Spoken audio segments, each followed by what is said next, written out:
Ternyata perkataan Raja Raga Suci seperti anak panah kembar bermata dua.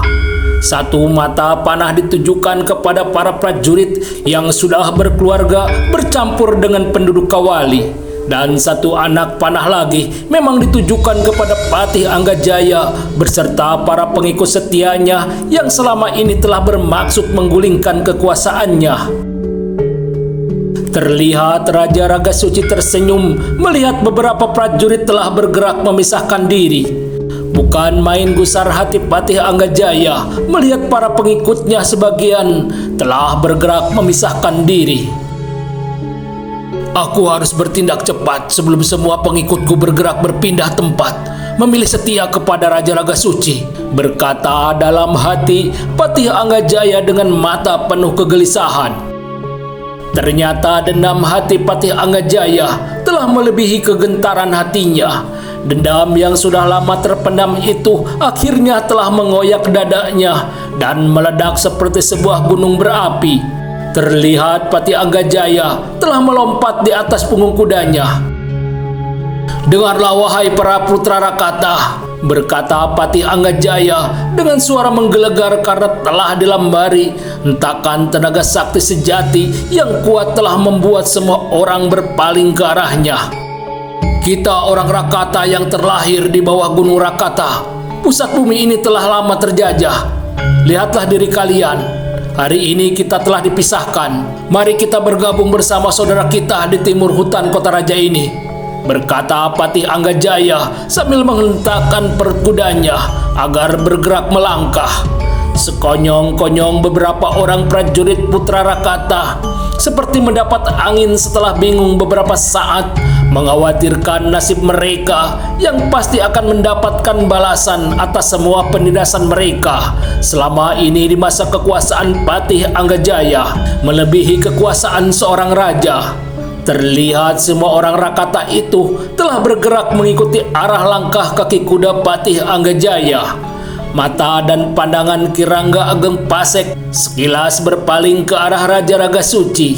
Mata dan pandangan Kirangga Ageng Pasek seperti mewakili hampir semua prajurit yang ada di belakangnya. Mereka tengah berharap satu kata perintah dari raja mereka. Hanya satu kata, maka mereka sudah pasti akan bergerak menyergap orang Rakata yang mereka anggap sebagai para pendurhaka. Nampaknya Raja Raga Suci dapat membaca perasaan para prajuritnya yang setia kepadanya. Terlihat dengan wajah penuh ketenangan telah mengangkat kedua tangannya. "Biarkan orang-orang itu memilih jalan mereka. Besok menjelang fajar, kesombongan Gunung Rakata akan kita bungkam dan hancurkan selama-lamanya," berkata Raja Raga Suci dengan suara bergema lebih dahsyat lagi, melebihi suara Patih Anggajaya sebelumnya. Dan suara itu masih terdengar oleh para orang Rakata yang sudah mulai menjauhi alun-alun kota raja menuju ke arah timur. Ciut hati dan perasaan mereka mendengar getaran suara itu, sebuah kemurkaan seorang raja. Orang bumi Pasundan tidak pernah merasa punya musuh, karena orang bumi Pasundan mencintai perdamaian di atas muka bumi ini.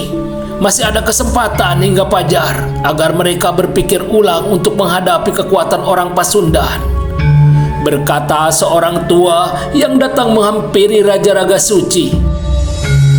"Terima kasih, Ayahanda telah membukakan mata hatiku selama ini bahwa ada seekor ular besar hidup di istanaku ini," berkata Raja Raga Suci kepada orang tua yang datang menghampirinya itu, yang ternyata adalah Sang Prabu Guru Dharma Siksa, ayahandanya sendiri. Terlihat Raja Raga Suci sudah turun dari kudanya, nampaknya memberi sebuah isyarat agar Kirangga Ageng Pasek segera datang mendekatinya. "Ampun tuanku Baginda Raja," berkata Kirangga Ageng Pasek penuh hormat ketika sudah datang mendekati di hadapan Raja Raga Suci. "Mulai hari ini kamu kuangkat sebagai seorang senapati agung. Persiapkan seluruh pasukanmu besok menjelang saat fajar untuk menghalau ular besar di hutan timur kota raja," berkata Raja Raga Suci kepada Kirangga Ageng Pasek. Sabda Paduka akan hamba junjung tinggi di atas kepala. Kebanggaan hamba adalah kesetiaan hamba. Perkenankan hamba mengaturkan segala kesetiaan dan pengabdian hidup hamba. Berkata Ki Rangga Ageng Pasek penuh rasa hormat di hadapan Raja Raga Suci. Perkenanmu ku terima, istirahatkan seluruh pasukanmu di baraknya masing-masing. Berkata Raja Raga Suci kepada Ki Rangga Ageng Pasek. Terlihat Ki Rangga Ageng Pasek telah undur diri dari hadapan Raja Raga Suci. Sementara itu di dalam istana terlihat dua pasang mata tidak pernah lepas mengarahkan pandangannya ke arah alun-alun. Tidak ada tanda-tanda mereka akan menyerang istana, berkata seorang tua berjubah pendeta. Ternyata orang berjubah pendeta itu adalah Pendeta Gunakara yang bersama Gajah Mada telah mengamati dari jarak jauh suasana di atas alun-alun kota raja. Mereka yang bergerak memisahkan diri berjalan ke arah timur pastilah orang-orang yang setia kepada Pati Anggajaya, bermaksud akan bergabung dengan pasukan orang-orang Rakata di hutan timur kota raja, berkata Gajah Mada ketika melihat beberapa prajurit terlihat memisahkan diri keluar dari alun-alun kota. Nampaknya iring-iringan yang tengah berjalan ke arah istana adalah Raja Raga Suci bersama rombongannya, berkata Pendeta Gunakara manakala melihat sebuah rombongan berkuda tengah berjalan ke arah pintu gerbang istana Kawali. Mari kita songsong mereka di muka pintu gerbang, berkata Gajah Mada mengajak Pendeta Gunakara mendekati pintu gerbang istana Kawali. Terlihat Pendeta Gunakara telah memberi perintah kepada seorang biksu untuk membuka lebar-lebar pintu gerbang istana Kawali yang nampak begitu kokoh dan kuat, terbuat dari bahan kayu pilihan yang tidak mudah dirobohkan atau dihancurkan. Selamat datang Paduka Baginda Raja Raga Suci, berkata Pendeta Gunakara mewakili Gajah Mada menyambut kedatangan rombongan yang datang bersama Raja Raga Suci. Kalian telah melaksanakan tugas dengan baik. Terima kasih telah mengamankan keluarga istana, berkata Raja Raga Suci yang telah turun dari punggung kudanya kepada Gajah Mada dan Pendeta Gunakara di depan pintu gerbang istana. Tanpa kalian, mungkin kami sudah berdarah-darah di hutan Sindur, berkata seorang tua yang tidak lain adalah Prabu Guru Dharma Siksa yang telah ikut turun dari punggung kudanya. Ternyata rombongan yang ada di belakang Raja Raga Suci adalah orang-orang yang sudah dikenal oleh Gajah Mada dan Pendeta Gunakara. Mereka adalah Putu Risang, Pangeran Jayanegara serta Jaya Katuang. Ada seorang lagi yang belum dikenal oleh Gajah Mada dan Pendeta Gunakara. Perkenalkan, inilah Adipati Suradilaga, berkata Prabu Guru Dharma Siksa seperti langsung mengetahui jalan pikiran Gajah Mada dan Pendeta Gunakara. Ternyata Adipati Suradilaga dari Singaparna, berkata Gajah Mada sambil memperkenalkan dirinya kepada seorang yang nampak begitu ramah kepadanya. Pasukan para biksumu begitu besar, kuperkenankan kalian menggunakan paseban kami, berkata Raja Raga Suci kepada Gajah Mada dan Pendeta Gunakara. Demikianlah terlihat Pendeta Gunakara telah mendekati beberapa orang biksu agar mereka menarik diri mengembalikan keamanan istana kepada para prajurit Kawali. Sementara itu Sang Surya perlahan menjauhi puncaknya, bergeser sedikit rebah ke arah barat bumi, bersandar awan putih yang tebal seperti kapas putih memenuhi cakrawala langit biru. Terlihat cahaya matahari telah terhalang sebuah pohon beringin putih yang tumbuh begitu rindang di sisi barat bangunan Paseban Raya di dalam istana Kawali yang menghadap ke arah utara. Di atas panggungan Paseban Raya itu terlihat para biksu duduk memenuhi hampir setiap sisi. Bahkan setengahnya terlihat duduk di luar bangunan di bawah anak tangga panggungan Paseban Raya. Namun suasana di Paseban Raya itu nampak begitu lengang dan sepi. Semua pandangan terlihat tertuju ke arah tengah panggungan Paseban Raya itu.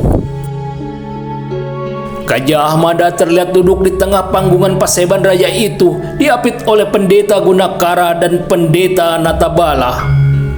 Orang yang disebut sebagai paman guru oleh Pendeta Gunakara itu.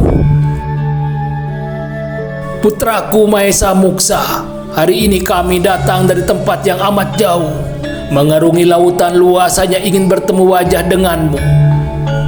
Meredam kerinduan kami hanya untuk membuktikan bahwa guru besar kami dan yang dari lama masih hidup, masih ada jiwanya di alam dunia ini, berkata Pendeta Gunakara perlahan.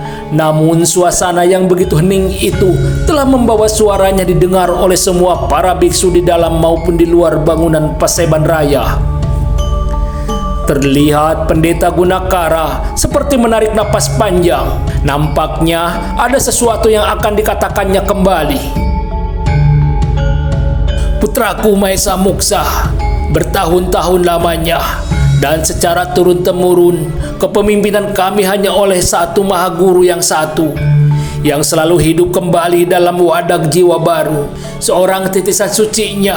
Dan hanya ada satu cara untuk kami secara turun-temurun menguji kebenaran seorang titisan sejati, berkata kembali Pendeta Gunakara sambil membuat sebuah isyarat tangan kepada salah seorang biksu. Ternyata biksu yang diberikan isyarat tangan itu sudah mengerti.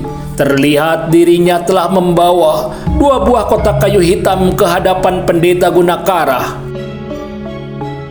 Putraku Mahesa Muksa, 2 kotak kayu hitam ini berisi 2 buah kitab ajaran suci kami. Namun salah satunya adalah sebuah salinan biasa. Dalam kepercayaan kami hanya guru kamilah yang dapat membedakan mana kotak kayu hitam yang berisi kitab pusaka asli, berkata kembali Pendeta Gunakara. Diam sejenak memperhatikan raut wajah Gajah Mada yang terlihat begitu tegang, mencoba menerka-nerka kemana arah pembicaraan Pendeta Gunakara itu. Aku yakin kamulah titisan guru besar kami yang selama ini kubimbing sejak bayi hingga saat ini. Dan kuyakini kamulah yang dapat membedakan di manakah kitab suci kami yang asli. Buka dan perhatikanlah pada kami bahwa kamu sang titisan suci itu, berkata kembali Pendeta Gunakara masih dengan memandang ke arah wajah Gajah Mada. Berdebar hati Gajah Mada mendengar akhir dari perkataan Pendeta Gunakara. Dirinya tidak merasa sedikit pun sebagai seorang titisan guru sakti dan tidak mengetahui bagaimana membedakan 2 buah kotak kayu hitam di hadapannya itu. Berkecamuk pikiran di atas kepala anak muda itu, merasa ragu apakah dirinya dapat membedakan 2 kotak kayu hitam di hadapannya itu, di mana segala bentuk rupanya nampak tidak berbeda satu dengan yang lainnya.